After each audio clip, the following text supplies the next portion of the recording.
L'asile de Bayonnais entre grossesse, misère et puanteur.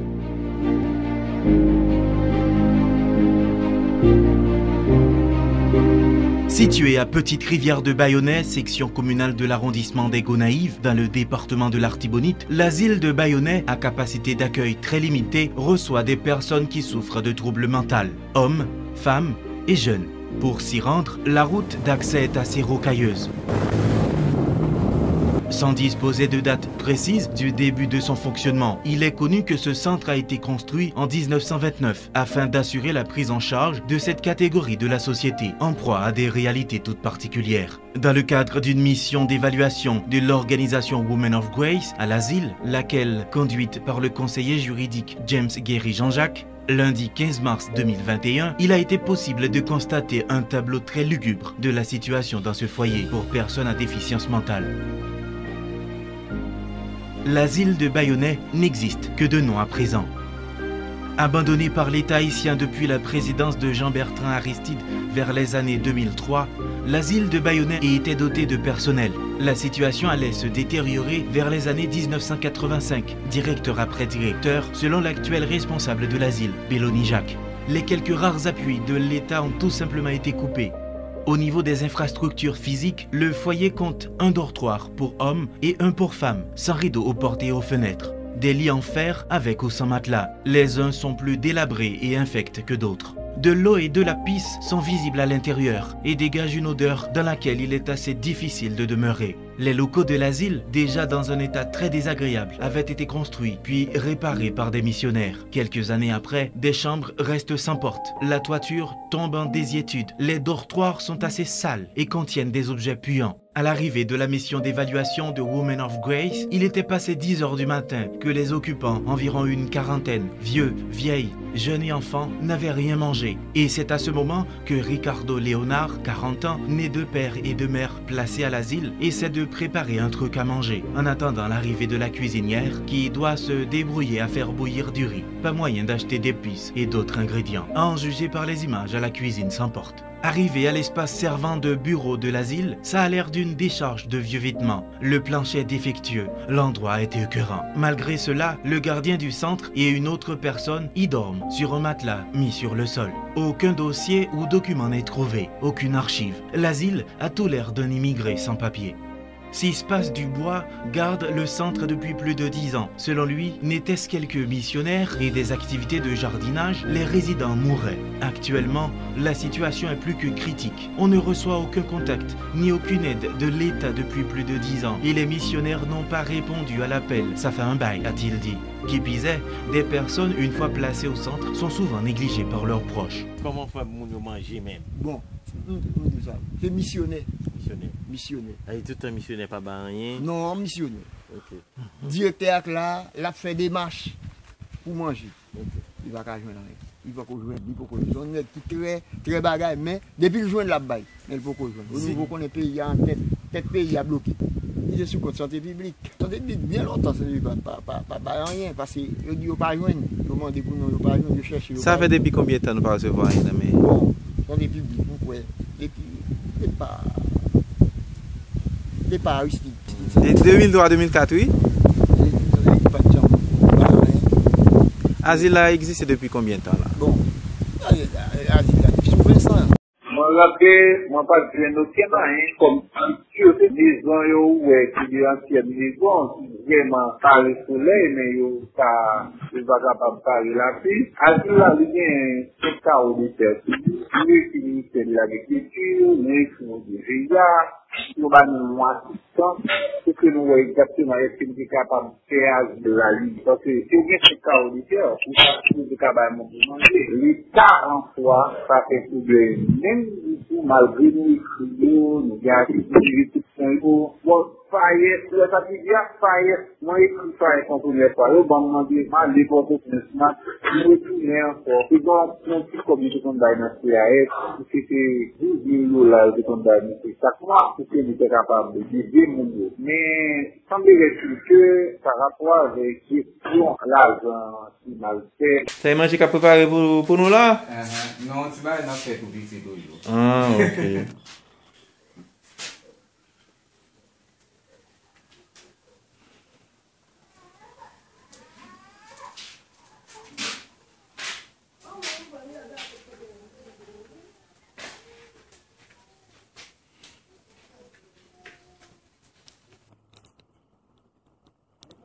fait nettoyage.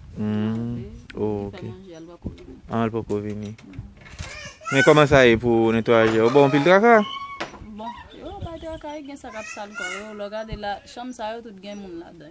Tout sale quoi, conseil coco bella, tout ap sale quoi à toilette. Bon, pour dedans, regardant dedans là gen moun couche en haut. Mais c'est sous fait cabane nan yo coucher. Ok, mais depuis quel an tu travailles ici? Bon, j'ai 5 ans. 5 ans. Oui. Ok. Yo gère normalement? Pas de monde qui baille comme non, si missionnaire vini on dit moun yo. Si on en go de dit voilà kay voilà, pas moun k'ap toucher. Mais qu'on y a et pas santé publique qui est responsable asile là, yo pas jamais accompagner nous? Non, pas santé publique non. Pas santé publique. Ay, l'on vient bien contrôler, c'est pas missionnaire pour mettre un petit sac manger dedans pour moun yo pas manger. Chaque jour bon, yo pas manger des fois, pour li a là pour manger sinon 5 heures après-midi pas de possibilité. Si manger tout blanche, question manger pour moun yo. Aide-nous ces missionnaires. Qui aide nous parce que si pas de missionnaire, moun sa yo t'a tombé la faim. Parce que l'état pas konn si moun sa yo a vivre là. Parce que moi j'ai 13 ans. Je travaille là, pas jamais joindre. Non énorme d'état mais mon petit lettre même pas joindre. Mais l'on fait manger pour moun sa, qui ça manger rien? Qui ça manger rien obligé si pas missionnaire gen quelques les missionnaire vini. Yo bay ça ya bay là. Yo kembeli. Kounya là nous même c'est petit ça nous donne pour ton petit bagage. L'état haïtien, m'd'a demandé dit tant qu'on asile là plus que dit c'est pour yo lié. Est-ce que c'est oublier? M'd'a remet tout pour ta vinn faire visite pour comment moun yo a vivre là-dedans. M'd'a remet ça en pile. Une dizaine d'enfants nés à l'asile, de père ou de mère, eux aussi en placement.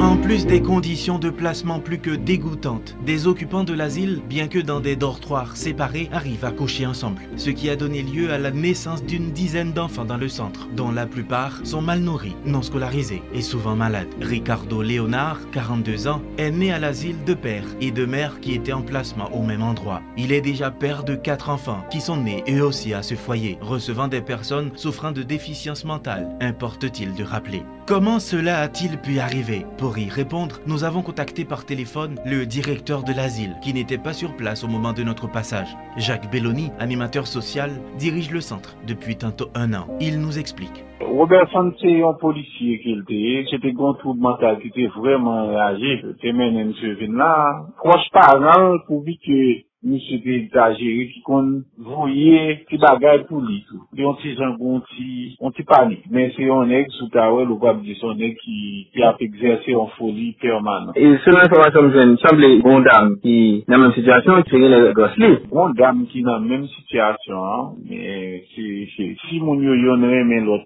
nous va pas le quitter, comme si vous fait petit, t'as gagné un infirmière capable pour contrôler chaque mois, voilà. Mais même marié, nous capables de marier parce que mon yo c'est pas parce que yo gon trouble mental qui fait que yo gen désir yo les sorti les yeux ta capable de bagarre là pour yo passer désir sexuel yo. Mais est-ce que dans le enceinte oui? Il pas enceinte parce que très longtemps mon yo a dit ça et depuis bien longtemps mon yo a dit ça sorti le ventre pégueteur presque a accouché et pourtant ça va jamais bagarre. Mais deux mois ensemble yo ensemble oui.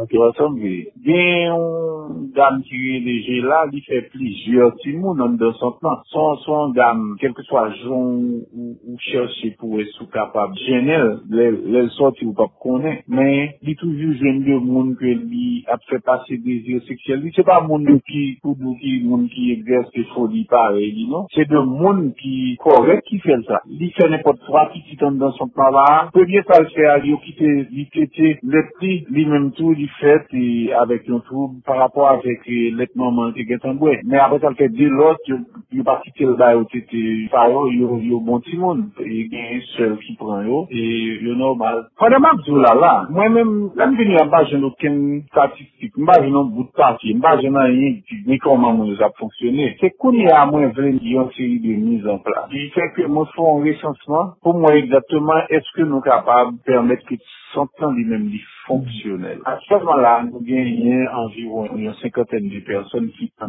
dans ce centre même, abandonné net.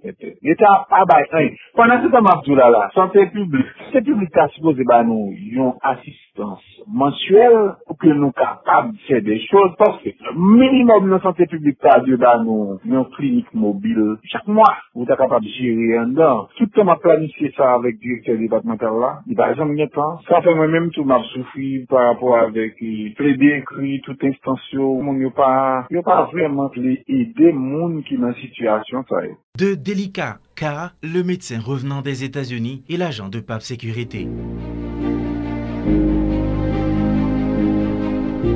D'une part, Henri Guillet est médecin. Il travaillait aux États-Unis. Retourné en Haïti à cause des problèmes mentaux, sa famille l'a placé à l'asile il y a plus de 10 ans, selon le gardien. Des recherches auprès de ses proches au Gonaïves afin d'avoir de plus amples informations se sont révélées à date sans succès. À en juger par son comportement et des témoignages à son sujet, il en ressort que son cas n'a pas été pris en charge. Autant dire qu'il a juste été abandonné dans un centre qui n'existe que de nom et dont les conditions minimales de fonctionnement sont quasi inexistantes. D'autre part, Robinson Joseph dit avoir été un agent à PAP Sécurité et a été affecté à la coopération espagnole à Port-au-Prince. Il paraît être le plus ordonné en rangeant ses affaires à l'asile et bien portant physiquement. Par ailleurs, il aurait mis enceinte une femme placée au centre et dont le cas est plutôt difficile. Elle n'arrive même pas à communiquer. Des recherches auprès de PAP Sécurité Service se sont révélées vaines. Monsieur, son activité dans le pays étranger.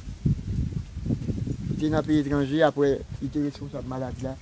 La mère là-bas, responsable malade dans le pays étranger. Et puis il vient à Haïti. Tout ça, vous faites les vacances.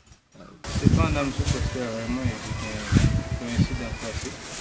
Et ouais, moi, mon équipe, mon attaqué, les gens,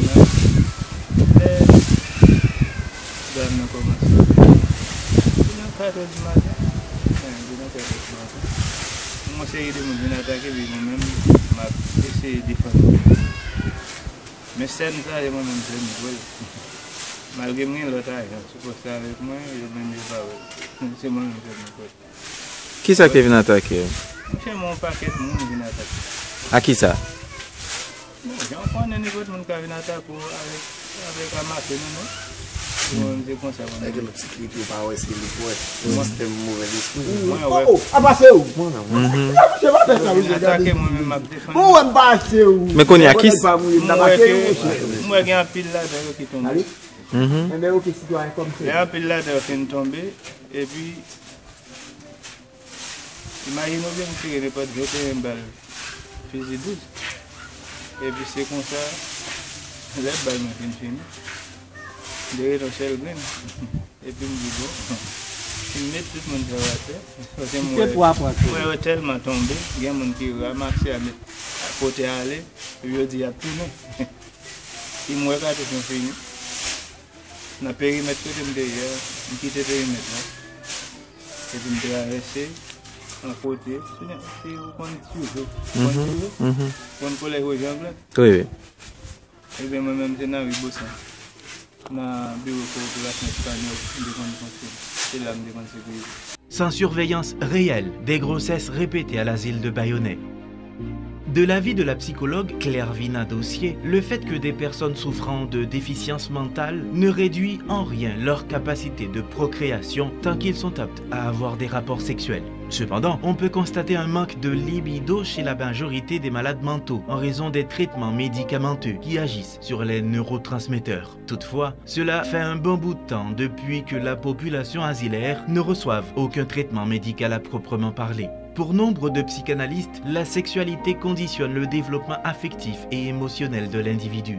Chez certains malades mentaux, par manque de sexe, la libido reste cachée ou bloquée puisque le développement affectif est perturbé. Par conséquent, le sexe devient un besoin primordial pour eux, dans la logique d'un processus thérapeutique afin de permettre l'émergence et le refoulement des pulsions et de leurs conflits. Dans les asiles, les malades mentaux sont dans une situation de grande détresse psychologique. Plus la personne est enfermée, plus sa libido reste cachée. Dans ce cas, sa pulsion sexuelle a tendance à augmenter graduellement. En effet, en ce qui concerne la situation à l'asile de Bayonnais, un certain nombre de malades mentaux peuvent arriver jusqu'à se mettre d'accord sur des éventuels rapports sexuels qui souvent débouchent sur des grossesses que les membres du personnel du centre n'ont pas vu venir par manque de surveillance et ou de formation, et à la suite desquels il aura fallu mettre sur pied des programmes de restructuration du centre aussi bien que d'encadrement et de soutien pendant et après l'accouchement. Le cri de cœur du gardien de l'asile de Bayonnais. De concert avec la mairie des Gonaïves, le ministère de la Santé publique et de la Population, sous la tutelle duquel est censé placer l'asile de Bayonnais, a à peine une idée de son existence, du moins depuis plusieurs années. Devant les conditions calamiteuses de détention des personnes souffrantes, l'asile de Bayonnais, qui devrait être un centre psychiatrique, n'a ni médecin, ni infirmière, ni psychologue ou travailleur social supposé assurer la prise en charge des malades. Devant cet état de fait, il en ressort que les cas des résidents asilaires n'ont pu aller que de mal en pis. Sispas Dubois, le surveillant du centre, s'en remet à la bonne foi des bonnes personnes, au bon cœur des uns et des autres, de venir au secours de ces personnes abandonnées. Malgré Dieu, malgré fait toutes les demandes, là, juste pour Port-au-Prince, là, tout partout, il faut que j'en réponde. C'est missionnaire, les vignes là, tant que nous-mêmes, ça, et staff ça. Par contre, moi, non, ils viennent à manger, quitter là. Il y a des gens qui viennent manger pour 2 mois là, manger pour un mois et demi, manger pour 1 mois, 15 jours, 22 jours, mois, à manger. Ils viennent faire manger au bail et après ça, ils quittent manger pour 1 mois, 2 mois. Ça dépend. Opportunité, non, par contre. Il y a des gens qui viennent tout, ils baillent en sac. Il y a des gens qui viennent, ils baillent des sacs. Pendant ce temps, ils même, ils partagent, ils c'est comme ça. Son plaisir, si vous-même qui venez là en tant que monde, son plaisir, sous carré, on va gagner. En fait, le matin là, nous connaissons, vous connaissez, ça nous gagne nous fait parce que il y a des gens qui vous baillent là. Il existe actuellement 2 établissements publics prenant en charge des personnes souffrant de troubles mentaux en Haïti. Il s'agit du Centre de psychiatrie et de neurologie Marcel Klein et l'hôpital défilé de Bedey, nouvelle dénomination de l'asile de Bedey. Sans entrer dans les détails, à voir le budget alloué à ces institutions par le MSPP, il est clair que cette catégorie de personnes est mise en retrait. La prise en charge des personnes à déficience mentale notamment étant souvent négligée en Haïti, il s'avère somme toute que la maladie des souffrants de l'asile de Bayonnais demeure à la fois mentale, institutionnelle, voire sociétale. La complication aggravante de l'état mental des occupants est certaine sans un accompagnement urgent et une restructuration plus que nécessaire du centre, soi-disant psychiatrique. Mission à laquelle, depuis le pourrissement de la situation à l'asile, l'organisation Women of Grace entend apporter sa contribution en emboîtant le premier pas en vue de venir au secours de ces personnes souffrantes. Par ailleurs, il n'existe pas de mesures législatives pour la protection des personnes présentant des troubles mentaux en ce qui concerne l'emploi, la non-discrimination au travail, les avantages financiers pour le logement ou encore la non-discrimination dans l'obtention du logement. Ainsi, pour lutter contre la marginalisation des malades mentaux, il faut une politique de santé et une législation protectrice des personnes. Telle a été la recommandation principale du rapport d'évaluation du système de santé mentale en Haïti de l'OPS-OMS en 2011. Pour Women of Grace et Zoom Haïti News, Gervens Ricardo Jean-Jacques, Port-au-Prince.